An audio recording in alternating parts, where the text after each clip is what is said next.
നമസ്കാരം. അർജുൻ അശോകന്റെ തലവര എന്ന മൂവി കണ്ടു. സിനിമ കണ്ടപ്പോൾ എനിക്ക് മനസ്സിലായത് അർജുൻ അശോകന്റെ തലവര ഇതോടുകൂടി മാറുമെന്നാണ്.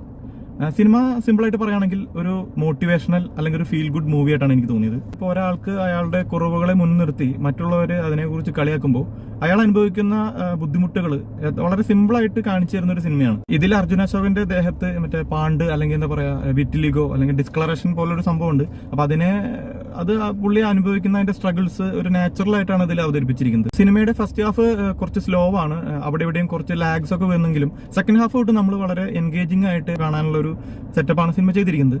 സിനിമയിലെ പെർഫോമൻസുകൾ വെച്ച് പറയാനാണെങ്കിൽ അർജുൻ അശോകൻ അടിപൊളിയായിട്ട് ചെയ്തിട്ടുണ്ട്. അതുപോലെ തന്നെ നായികയായിട്ടുള്ള വന്ന രേവതി ശർമ്മ, അതുപോലെ പഴയകാലം നമ്മുടെ നടൻ അശോകൻ, അതുപോലെ അർജുൻ അശോകന്റെ അമ്മയായിട്ട് അഭിനയിച്ച ആക്ട്രസും അത്യാവശ്യം നന്നായിട്ട് അവരുടെ പെർഫോമൻസുകളെല്ലാം നല്ലതായിരുന്നു.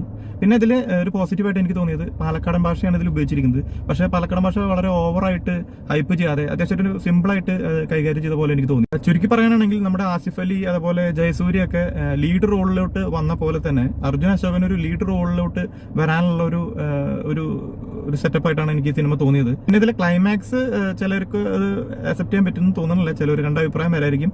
പക്ഷേ ക്ലൈമാക്സ് എനിക്കൊരു ഡിഫറെന്റ് അപ്രോച്ച് ആയിട്ടാണ് തോന്നിയത്. എനിക്ക് കണ്ടിരിക്കാൻ പറ്റുന്ന ഒരു ആവറേജ് മൂവി അല്ലെങ്കിൽ ഒരു മോട്ടിവേഷണൽ ഒരു മൂവിയായിരുന്നു. വലിയൊരു സംഭവമല്ല, എന്നാൽ പോലും അത്യാവശ്യം കണ്ടിരിക്കേണ്ട ഒരു നല്ലൊരു സിനിമയായിട്ടാണ് എനിക്ക് തോന്നിയത്.